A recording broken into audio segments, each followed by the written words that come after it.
Okay, well, we'll get started. We have 31 guests so far. Thank you. I know we'll probably get some more as we go along. Welcome to everyone. Thanks for joining us for Lunch and Learn again this week. We are so grateful to the 3 artists who have joined us, and also to many of the other artists in the show who are joining us today as well, and some of our regular guests. We were excited to open the 100 Years, 100 Women show last week, and we've gotten some really nice press in the Philadelphia local television stations, as well as a couple of articles. And then yesterday, Ceramics Now posted a really nice article with some beautiful photos by Raymond Rourke, who is our graphic designer. He's been a great help during all of this. So in addition to thanking the artists, I always want to thank my colleagues at the Clay Studio who are amazing and the reason why we are able to do all this amazing programming. So Jennifer Martin is on, our executive director, Josie Bockelman, our COO, Naima Stith, who's our new gallery coordinator, gallery and shop coordinator at the Clay Studio, and Dominique Ellis, who we're excited is moving into a position in development at the Clay Studio. And they were essential in helping to put up the show. All of you. And we're going to go through today. Oh, Raymond's putting links to our media coverage in the chat, so anyone can go click on there. Today we're going to hear from Patsy Cox, Jane Irish, and Hope Rovelto. Thanks to all of you for coming. And then we're going to switch over and look at Wikipedia and do kind of a mini Wikithon to try to figure out which women we all believe should have Wikipedia entries. And who don't yet, and there are some surprising ones. So without further ado, I'm going to share my screen.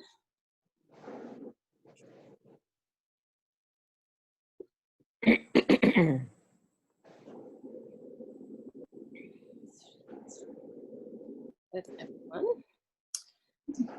And oh, I also wanted to note that yesterday was Women's Equality Day, and that is partially because although last week on the 18th, the day that we opened the show, it was the 100th anniversary of the ratification of the 19th Amendment, allowing women the right to vote, most women. But it was yesterday, the 26th, when it was actually enacted into law. So lots of anniversaries to choose from this week, which is nice. I am going to start by introducing you to Patsy Cox. Patsy Cox was born in Ubon Ratchathani, Thailand. She grew up in Dracut, Massachusetts, finished high school in Kearney, Missouri, and lived in Juneau, Alaska, Salt Lake City, Utah, and Newark, Delaware before settling in Los Angeles, California. She received her Bachelor of Fine Arts in Graphic Design and Ceramics from Missouri State University and her Master of Fine Arts in Ceramics and Sculpture from the University of Delaware. She's a professor of visual art and head of ceramics at California State University, Northridge, where she has served as associate chair and graduate coordinator for visual arts. She's been a Getty Scholar for the Linking Service Learning and Visual Arts Program and has coordinated courses for the CSU Summer Arts Program. She served as president for the National Council on Education for the Ceramic Arts from 2010 to 2016 and is a fellow of the council. She has participated in the Annenberg Alchemy and Alchemy Plus programs for nonprofit excellence. And I know that we in the ceramic community are very grateful for her leadership at NCECA, which was inspirational. Patsy was the president when I started at the Clay Studio and was very welcoming to me, and I appreciate it. So here we go. I will walk you through the exhibition at the end. We're going to start here. Thanks, Jennifer. Thanks to you and the Clay Studio and all the artists in the show. This has really been one of the biggest highlights of my lockdown, and I'm suddenly super nervous because I noticed some of my current and former students signed on, so I have to play the part really well as best I can. It was really tough to decide on which 2 women to celebrate, and I can't read you a list of all the women and their work. I chose 2 who perpetually occupy my thought bubble because of their perseverance and tenacity, and also their contributions to their communities. The images I included are very process oriented to talk about, and what I'm theming this 5-minute thing about is the work of the work. It's behind everything we do. So the first piece is a dedication to Toni Morrison and her first novel, The Bluest Eye. So a lot of people know a little bit about Toni Morrison, but why I'm celebrating her is partly because of the work of her work. She wrote that first novel, The Bluest Eye, at 4 a.m. in the morning as a single mother raising 2 children. And that is before getting them off and going off to her work as an editor. So in her job as an editor, she advocated for and created a space for Black writers. And I really value that. One of the reasons I think this particular book impacted me so much is very personal. My mother's Thai, my father's white, my older brother's Black, my younger brother's mixed like me, and I understand that the math does not add up on that. My father had these amazing hazel eyes, and as a young girl, I always felt shafted for not getting colored eyes. And that is until I met Morrison's book, The Bluest Eye. It's a tale about race, gender, beauty, identity, self-worth, all through tragic oppression. And spoiler alert, if you haven't read the book, Pecola does get her blue eyes in the end. And I've thought about the metaphor of those blue eyes for the last 30 years. So the next image, I included some images of the work that it takes to get to the work. This work came out of some experiments in my studio. I'm making work in reaction to all the things that are happening to us.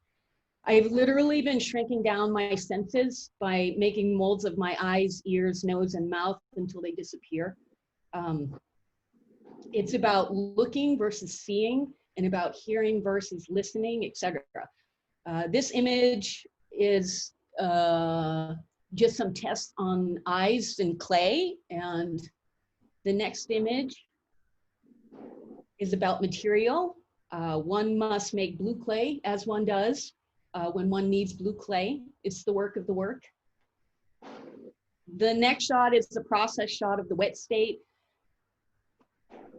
of this work. So there's blue clay underneath this black clay. The next shot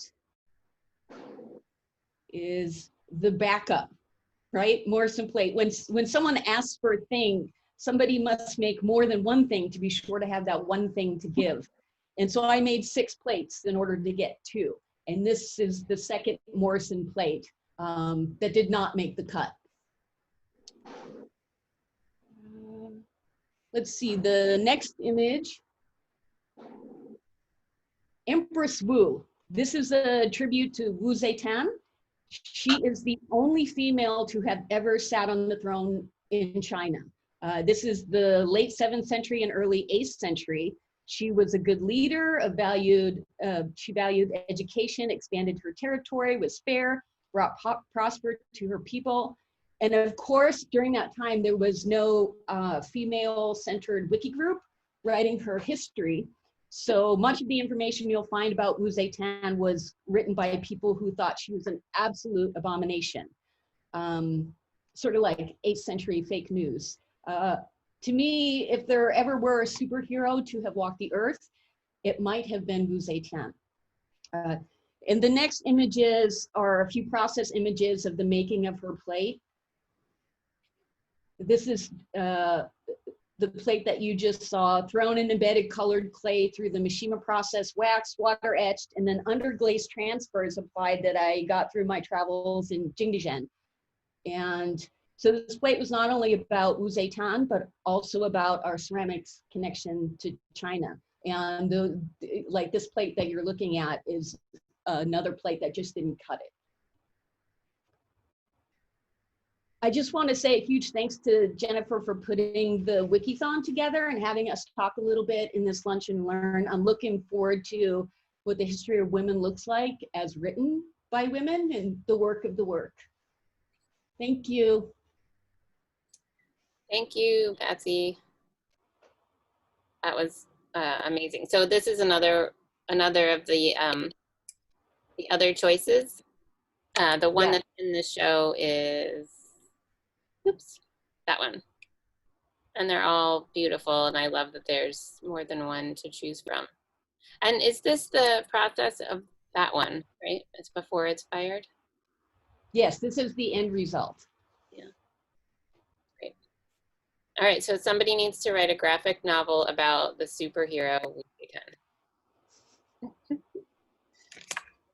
Excellent, thank you so much. And then our next artist is Jane Irish. And Jane was born in Pittsfield, Massachusetts, is an American artist, painter, and ceramicist who lives and works in Philadelphia. Working primarily in gouache and egg tempera, her paintings are characterized by their perspectives of Rococo interiors and explorations of the legacy of the Vietnam War. Irish infuses sumptuous interiors with memories of colonialism and Orientalism, sometimes making raised text within her painting surfaces, which feature war poetry or historical protest text. The text on the surface of her ceramics includes collaborations with prominent art critics like Vincent Katz and Carter Ratcliffe, and poetry from Vietnam War veterans from a 1972 collection, which I know Jane's gonna talk to us more about. I just wanna say thank you to Jane for coming. I first encountered Jane's work when I was working at the Philadelphia Museum of Art, and we were lucky enough to acquire one of her ceramics for the collection there. So, long admirer. Here you go. Okay. Thanks, Jennifer, for asking me. And also thanks to Corinne and Josie who helped me pull it together. And I have 2 plates, and you'll see similarly, like I'll show some slides of work that I do on different scales that have where the imagery was found.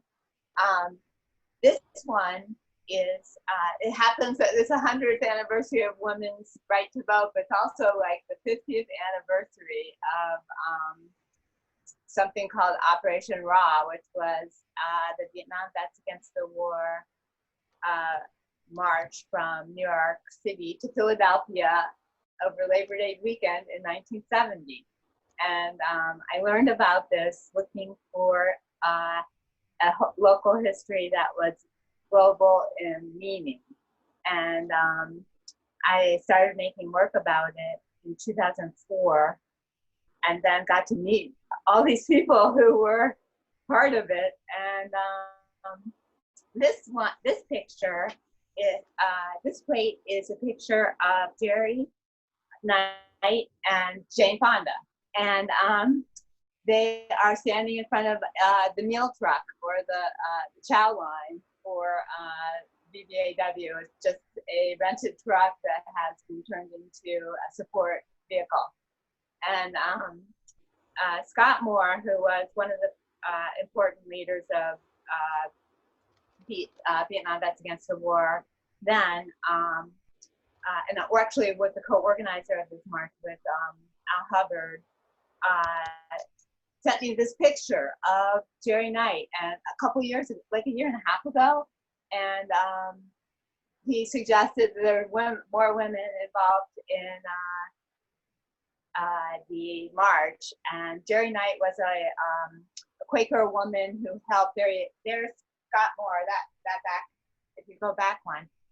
He sent me this picture, and it's Scott Moore and Jerry Knight. And Jerry Knight was a Quaker woman who, during this march, the veterans would stay biovac, like have base camp in Friends meeting halls, in 2 different ones, in Gwynedd and in Lamington or something, and New Jersey. And she was very helpful, instrumental in making that happen. But during that time, the Quakers were leading people in getting,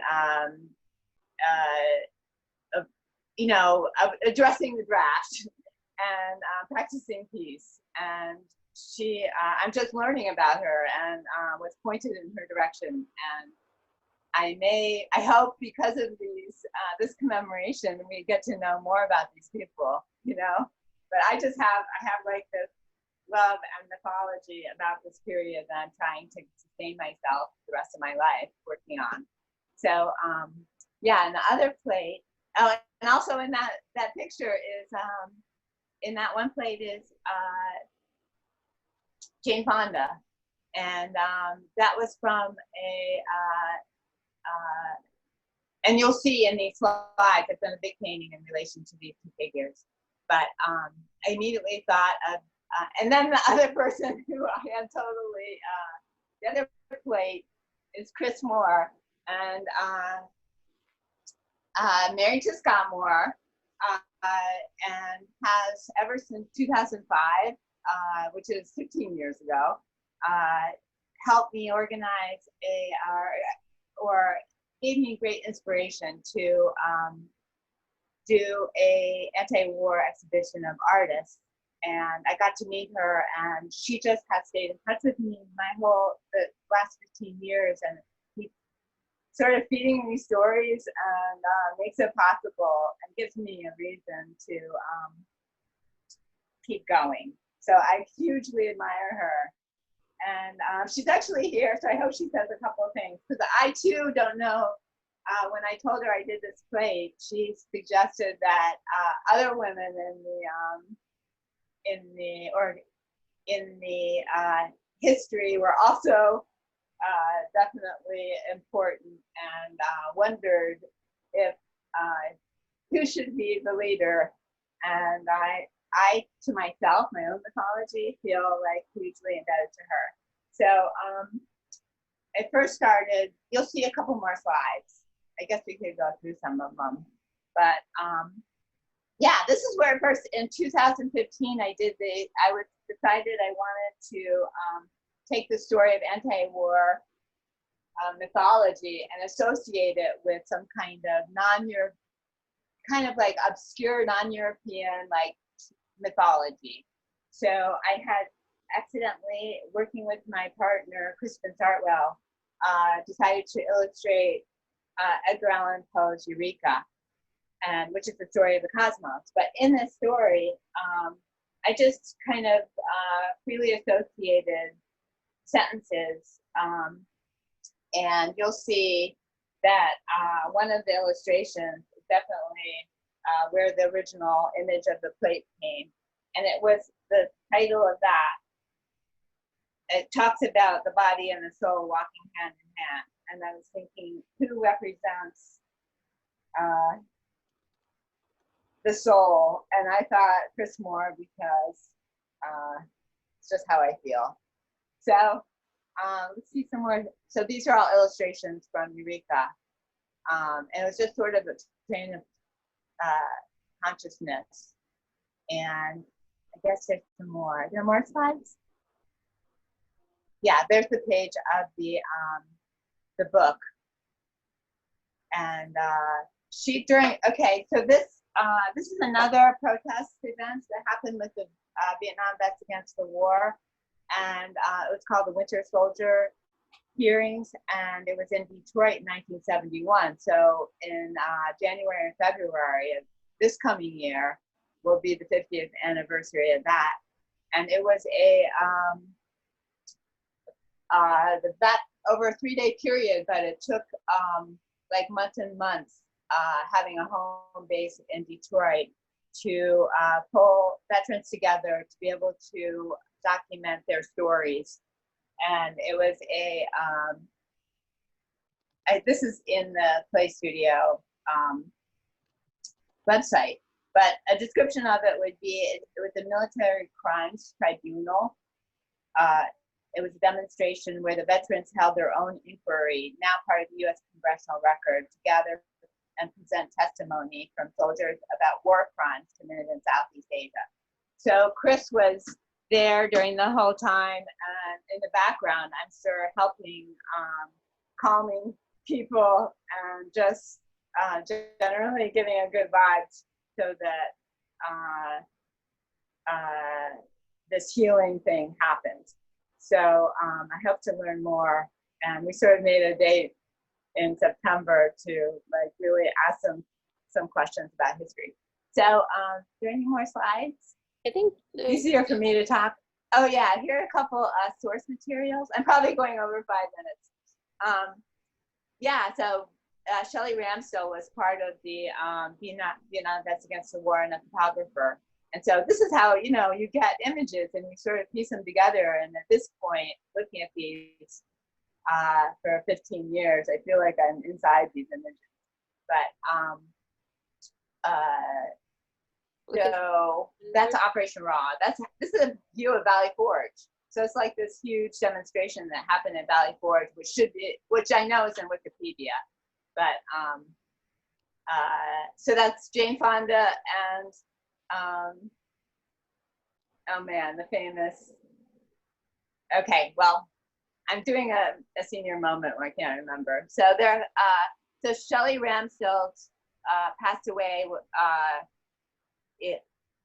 earlier in life, and Jan Berry, who was another leader of the Vietnam Vets Against the War, gave me digital images of his archive, and it's just like how these personal connections make it so I can function and keep working. So yeah. Is there one more? Maybe. Oh yeah, there's one. Yeah, there's Chris. So we should say hi to Chris, who's here. And she looks like exactly the same. Just looks exactly. She's, you could just, so that's the image I had that Shirley Ramsdell took that made it possible for me to do the drawing. And also the picture that the other plate is based on was taken by Sarah Moore, who is like the sister of Scott Moore. And he shared the image with me. So it's just so cool to know all the people that add up behind these things. And like this, being part of this commemoration has made me realize that, like the connections. And thank you, Jennifer, again, for putting me in that frame of mind.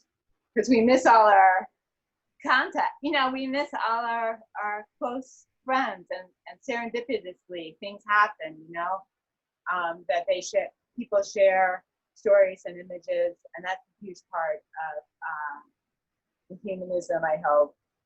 Yeah. That I'm trying for. So thank you.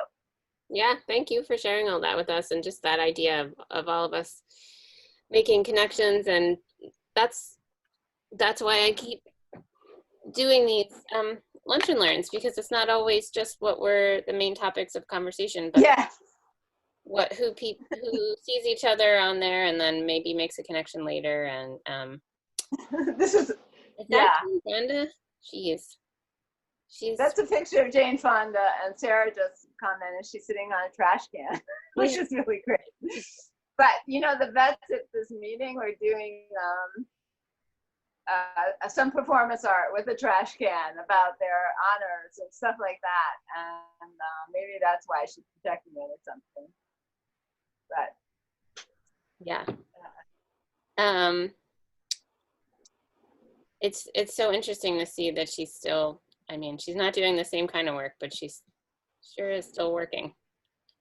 An inspiration to everybody, just all of us working together. Thank you. I'm just sorry, I'm surprised. I've been looking at this picture, but I didn't realize it was Jane. Thank you, Jane. And Hope is up next. Hope Rovelto earned her BFA in sculpture from Maine College of Art and her MFA in ceramics from Rochester Institute of Technology, School for American Craft.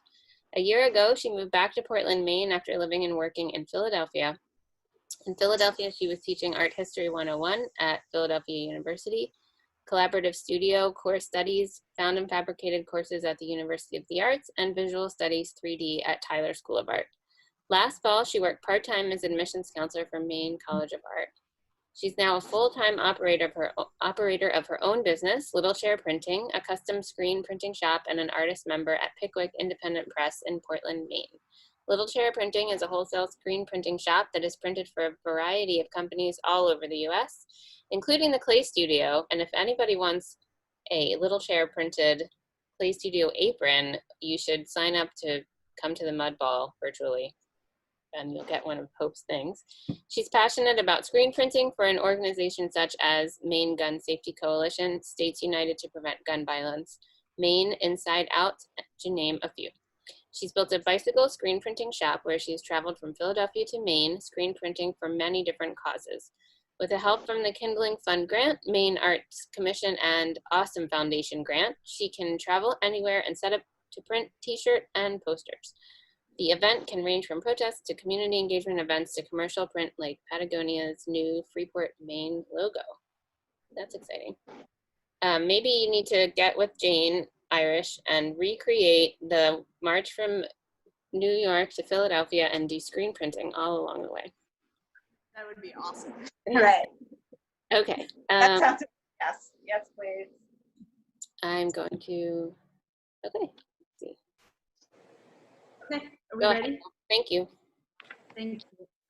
Thank you all for joining me. Thank you for the Clay Studio for letting me kind of sneak in the radar a little bit. My background is ceramics. I was part of Watershed. I've done kind of clay cups, but my life has kind of changed and my bio is totally off. I've been in Portland, Maine for the last 3 years, but in Philadelphia for 11 years. So I'm very much tied to that if you don't know who I am or what I've done.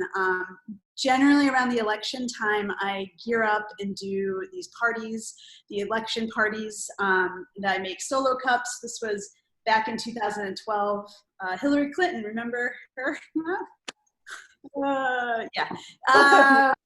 The world is really a very interesting place. So I chose, and I didn't have access to a ceramic studio, so I had access to a print studio. So I printed the plates. I kept it in the realm of a circle to kind of highlight the plate. And so this first plate that you just saw was Marsha P Johnson. And if some of you don't know, she was a Black trans woman in New York City. She was really part of the gay liberation movement, and she was really part of the drag queen caucus, really fighting for her rights as a trans woman, as an LGBTQ woman. And I kind of chose her to highlight. She was killed. It's still unknown really what happened, but I am part of the LGBTQ community. And without that first protest in Stonewall, understanding that it was a riot against police brutality, people were just standing up for their rights. And it's so much is happening right now, especially with Black Lives Matters movement, and still trans women are getting murdered at a rate that is just, it's too much. One is too many, obviously, but we're surpassing last year's already. And so there's really not the conversation as much as we should, and we're having, it's a really hard time. I think I'm feeling with heaviness of what the world is, and my goal as an artist is to kind of react to that and print that. So really showing this plate really kind of highlights that it is the power of the people, and I think that we still need to stand up, we still need to speak up, we still need to show up and kind of do our part. And I really respect all of the different types of creativity and kind of arts, because we need beautiful things. We need things that have thoughtful meaning. So the whole level of all these types of plates are really showing highlights of women that have had some impact on someone, right? So it's a really honor to kind of be part of this and to really kind of show a highlight to Marsha P Johnson. And then the next plate is, this, it was obviously, we did find out about Kamala Harris for a couple weeks. And so this was definitely after this. And so Shirley Chisholm, if some of you don't know, she was one of the first Black women to run for presidency. She was in 1968, she was the first Black woman to be elected to U.S. Congress in New York's 12th district. And her whole mission was, you can see it's unbought, and it was unbossed and unbought. And so she always said, she's like, I got 2 strikes against me. I'm a woman and I'm Black. And so for her to stand up and still believe in her is like, it is right. What we're seeing right now is about representation.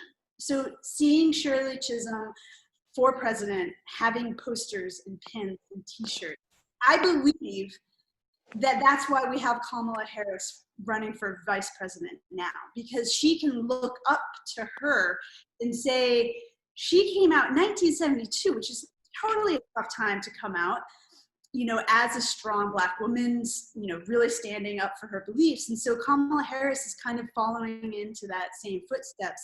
And I love the fact that it is about kind of seeing our history, learning it, and helping it kind of move forward and kind of go through that. And it's, once again, it is about representation. And so now when someone sees Kamala Harris up there on the stage, and hopefully the next vice president, which I'm very nervous about this year's election, but that all the young kids can see Kamala Harris because she's being represented and realize that they also could do that. And that's the beauty about, I timed myself, that was 5 minutes, so if you want to go through that. And so these are just, so I'm not in a clay studio, and so this is where how I film my space. And in the background of me, you can actually see my print studio. I'm in Portland, Maine. And so I can't stop printing. I am printing free Black Lives Matter t-shirts. I'm trying to do my part as an artist, as a woman, as a LGBTQ person, as a member of the community, as member of the society, to really kind of use my skills, use my means to really put the message out there. I am in Portland, Maine. I'm nervous about where Maine is going to go. There's like kind of a process for screen printing. So I feel it's just my duty to do what I need to do. I miss clay. I'm just going to say it. I definitely miss the studio. I'm hoping to kind of create, but I have to roll with the times, and I have to roll with what I have access to. So.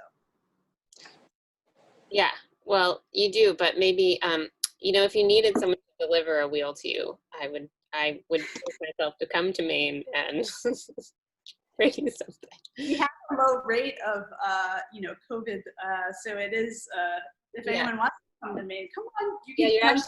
You're not supposed to go to Maine. The governor of Maine is like, don't come here, which is a nice low rate. I know. That's fine. We all need to stay safe. So I'm just gonna go. I didn't mean to stop you from talking about the incredibly inspirational idea of Kamala being inspired by Shirley Chisholm, and then young girls now looking up to her. That's really powerful, and something that we all hope is going to happen. I didn't mention either before that during the last election, Hope had a really great show at the Clay Studio called Still Divided, where we did some wonderful decal work on, we had a great workshop where people put decals on cups and used political images. And I still use my Hello Kitty for President cup all the time. It's like she would probably be doing a better job, but that's just my opinion. Okay, so thank you, Hope. Thank you, ladies. Thanks to everyone for listening. And I think it's really, oh, I'm sorry, there's more pictures there. I apologize. Hope, do you want to say anything else about? So, I mean, these are not prints that I did. I'm definitely filling my space with inspirational prints. And this is from Shepard Fairey, who really, without Andy Warhol, I don't think Shepard Fairey would exist. And then maybe without those two, maybe I wouldn't exist in the terms of the screen printing process. So I really want to believe in the history of, kind of the process and the art, and how screen printing really is one of those propaganda processes. It's immediate, and with, I'm setting up, people are walking in, I'm printing on site. So like, these are just inspirational imagery. These are just local Maine, Portland, Maine, and kind of Waterville, Maine artists. you know, here in Maine, we're trying to do our best. We're standing up, we're protesting, we're doing what we can in Maine. Maine is a predominantly white state, but we have an amazing immigrant community and refugee community here and kind of throughout Maine. And so it is so important for me to let people know that they are welcome into my space, and that I am here for everyone. So. Thanks, Hope. This is one of those moments when, as a curator, it was not intentional necessarily to have these three amazing artists have such an overlap about what they were inspired by and talked about. You know, the idea of grounding yourself in history and feeling like you're standing on the shoulders of those who have come before you, I feel is something that you've all really expressed beautifully.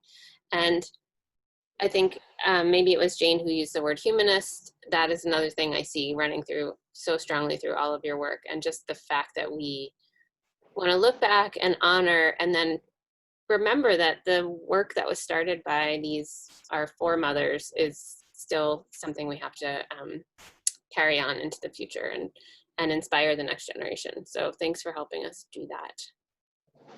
We are, speaking of which, so I have listed, we didn't get too many responses to our Wikithon request, but these are some of the women who were entered into our spreadsheet. So I thought that right now we could kind of open up the floor and have people with us today talk about anyone who they have considered. Maybe you're saving your great suggestion for right now. I will tell you that I did become a Wikipedia editor for this.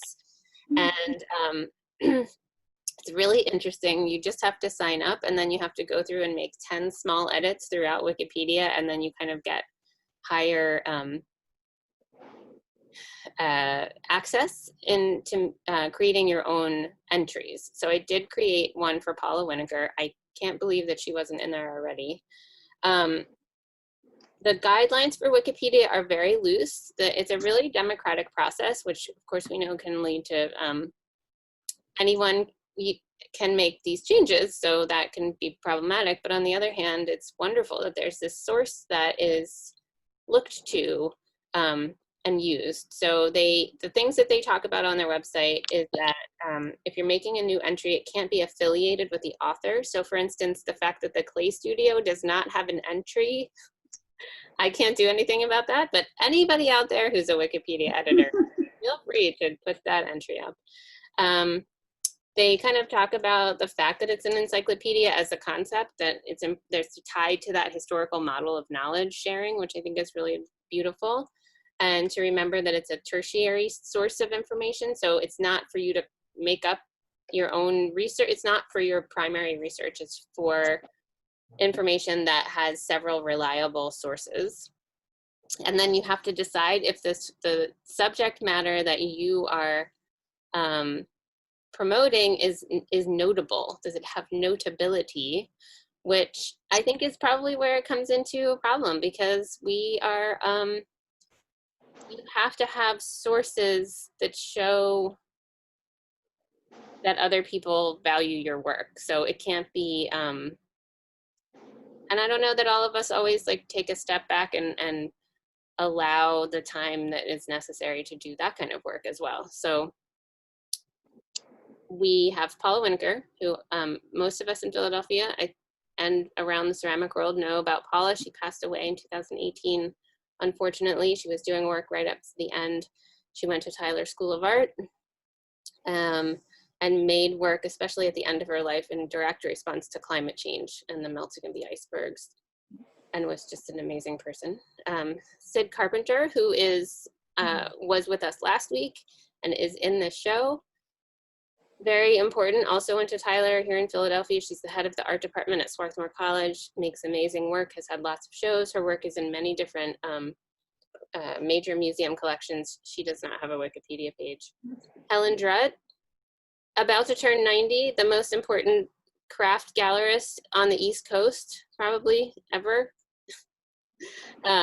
Doesn't have a Wikipedia page. Linda Sikora, Linda Sorman, Mara Superior, all added by Leslie Farron. Thank you, Leslie. All incredibly important female ceramic artists who are not represented yet. And then Craft Now Philadelphia, which is just about 6 years old, but has already proved its importance. And then the Clay Studio, and we've been around since 1974. So I am gonna stop sharing my screen and go back to conversational mode here and just ask people to, if you wanna put it in the chat, or just take yourself off mute and yell out some people who you think should be in Wikipedia, and we'll add them to the list.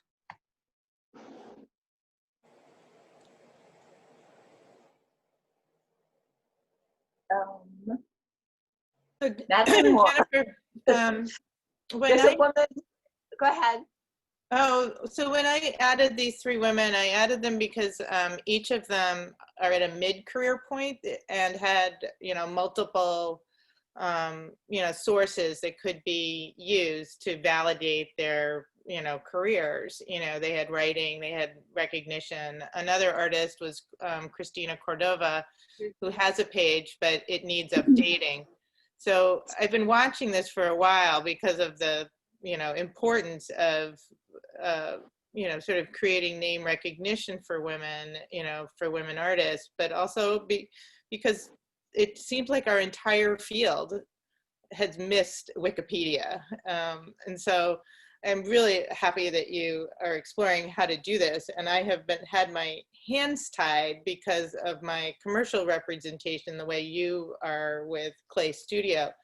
So even finding Wikipedians who are knowledgeable enough about, you know, our field to, you know, sort of do this work has been really tricky, but you can't pay people to do it.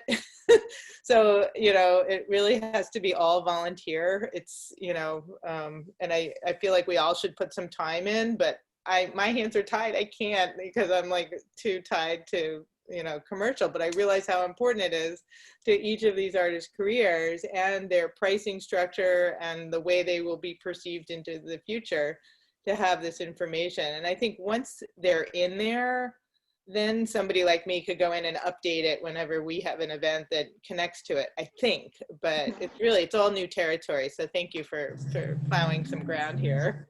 Yeah, thanks, Leslie. I do think that once there's some kind of article up, you can make small changes. In the past, I've always been stymied by the idea that I'm nervous about putting up, you know, the end-all be-all article about this person. But I realized recently that, as you're saying, just having what they call a stub article is better than nothing, because then other people can add to it. And even if it's just their life dates, where they went to school, and like 3 exhibitions that they were in, then they're there. And when I was teaching, and sometimes I still teach, I certainly make sure that my students know that Wikipedia is not perfect. I don't think it's good when you're doing graduate level work to use Wikipedia as a source, but Wikipedia, especially now that I'm accessing it, you have to put primary sources as your footnotes. And so that is a really good resource. It's almost just like a bibliography that you can use to then go further. And let's be real, this is where people look to find out basic information about things. Patty Chalmers, your boxers on your picture that you just put up, it must be your background. That was one of the pieces we had in our exhibition, or similar to one we had in our exhibition last year. That's fun. Sorry, that's unrelated. So we have, Raymond wants me to remind everyone that I keep saying women artists. Even if it's not an artist, anyone that you all think is important and want to put on the list, please do so. I'm gonna, Raymond, can you put the link to the Google form into the chat, or maybe you already did? I don't think I can handle that many windows opening and closing. So, oh, Judy Schwartz, yeah. Leslie Farron, Patsy, yeah. So gallerists, I think, and there's so many important women gallerists, especially in the craft field, that that aren't well known. And as they are getting older or have their galleries closed, the next generation doesn't have a real strong reason to understand their importance. So that is I think a really important thing to add. And then organizations.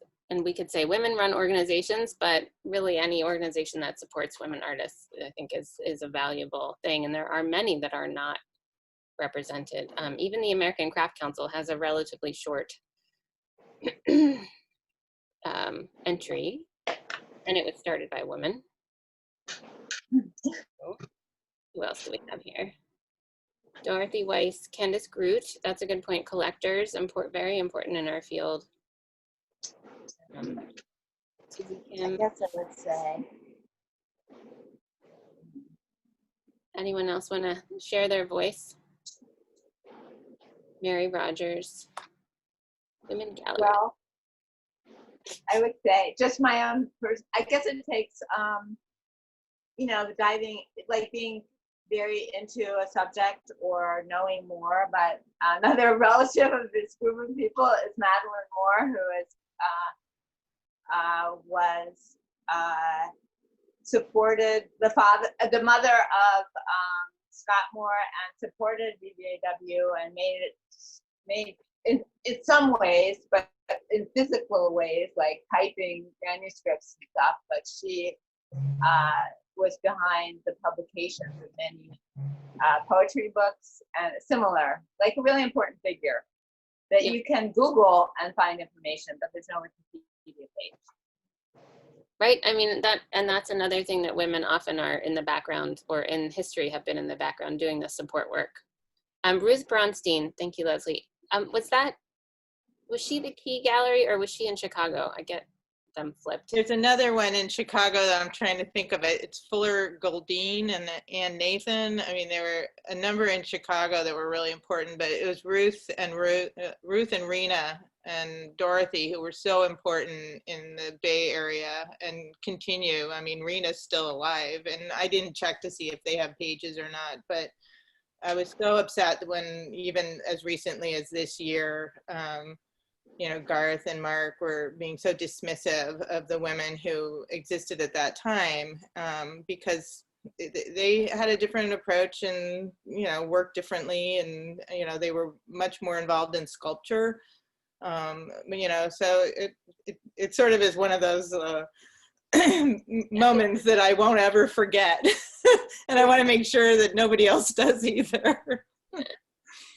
And then I want to make sure that we say out loud and be aware of the fact that we, there certainly aren't enough women. There certainly aren't enough women of color and women from the LGBTQ community in Wikipedia. So this is another thing that we all need to, and this is where it takes a little extra work, because there's, you know, you have to be conscious of representation, as Hope was saying, which is so important to make sure that then we're making it easier for the next generation to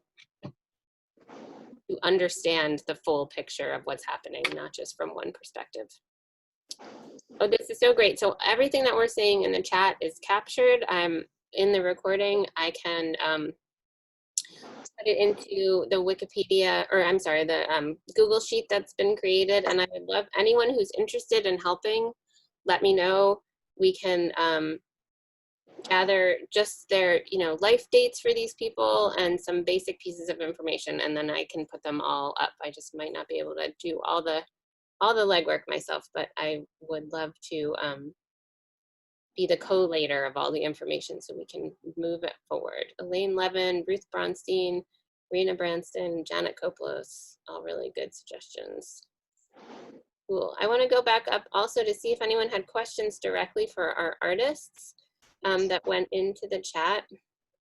We have everybody saying hi, and Raymond has put all of the bits from the show into the chat, so if you want to go there. Oh, and Leslie added the Stephanie She May Loom conversation from AMOCA last night.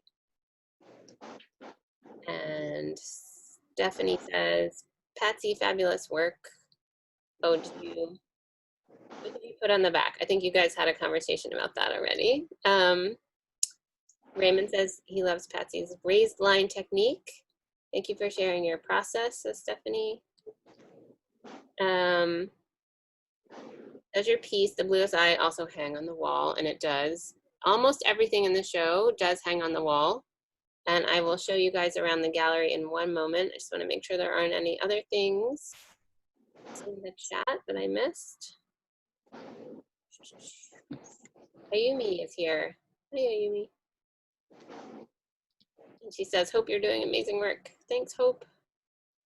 Inspirational. It's all wonderful. Mimi's here. Hi, Mimi. Thank you so much.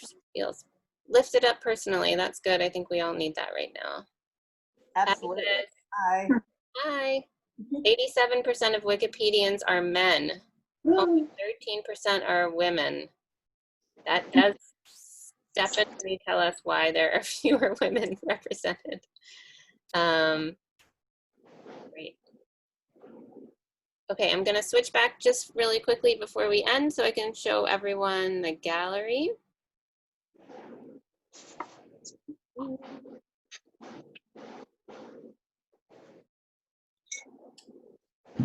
And here we go. That is the looking back at the title wall. There are Hope's wonderful prints right when you walk in. We have Sid Carpenter's work in the foreground here with some really wonderful, there are Mimi's pieces. Peter Olson is here. Those are his on the wall. And here are Jane Irish's pieces. This is the direction over towards the window. These are two women by Jessica Putnam Phillips. These are both military women who were firsts in different areas of flight, like helicopters, current women in combat. Another of Sid's pieces here. Those are Patsy's on the wall. Russell Dials, Roberta Griffith, I don't think she's with us today. George Rodriguez, Carol Epp, and Renee Lopresti. Other great ones. These are by Jennifer Johnson, who spoke on the interview, if you want to look at that webpage. Kathy King, Julia Galloway, Molly Hatch, there's Patty Chalmers, Roberto Lugo, and Charlotte Hodes. And then the other one that I couldn't figure out how to hang on the wall, this is Trisha Kiner's. It's an ode to a Dadaist, a surrealist author, a woman, and this is called Mule Groomed by Widows, and it's based on one of her stories. There's more images of that. And then I have one more share for everybody, if you bear with me for one more sec. I can get over to this. Can you see that? This is my first attempt at pattern for it. So it's not hooked up to the website yet, but I have to get a better scan. But if you want to, you'll be able to walk around in the gallery. There it is. For those of you who just really want to feel like you're in the space. Cool. Sounds really cool. Yeah. Okay. Well, thanks so much for joining us, everybody. Does anyone have any other questions or things they want to say? I really appreciate I feel like you're all my community of women, and you all inspire me. So thanks very much and have a great day, everybody. Beautiful job. Beautiful. Thank you. Thank you. Jennifer, thank you, Patsy and Jane.